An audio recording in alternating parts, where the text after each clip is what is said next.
le marché où on se retrouvait, la synagogue, le bain rituel, le Heder, c'est l'école pour les enfants. Et donc, ça crée une petite communauté. Et c'est vrai que si on prend par exemple Marc Chagall, dans ses peintures, il va toujours rappeler quelque part son shtetl. Et en fait, le shtetl, c'est quelque chose qui parle à tout le monde, parce qu'on a tous un coin, souvent un coin d'enfance, où on a grandi, et ce coin, on reste nostalgique toute notre vie.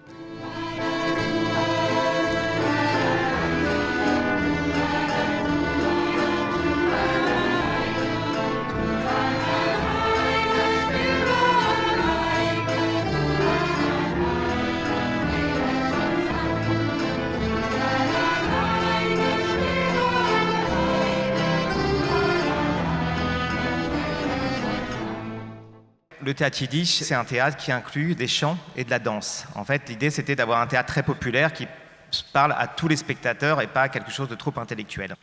Et donc, ils vont utiliser un peu les mêmes recettes pour créer, effectivement, des comédies musicales.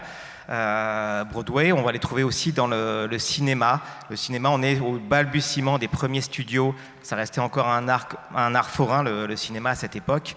Et là, effectivement, tous les studios maintenant qu'on connaît, MGM et autres, ont été créés par des garçons qui, à 6 ans, vendaient des journaux, à 8 ans, ciraient des chaussures.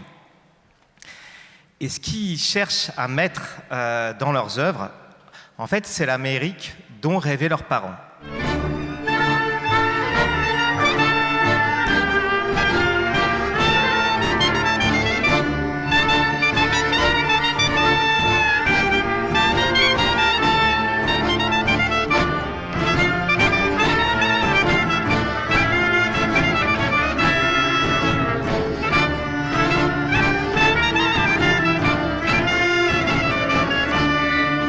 Et finalement, il faut attendre la 3e génération pour voir une résurgence.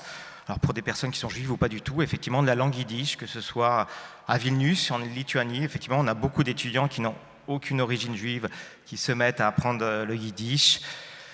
Bien sûr, ici, un peu partout, la musique revient, on redécouvre cette culture. Et effectivement, on retrouve ce patrimoine qui nous dit que finalement, avec l'humour, la cuisine et bien sûr la musique, c'est la meilleure façon de s'élever du côté de la vie.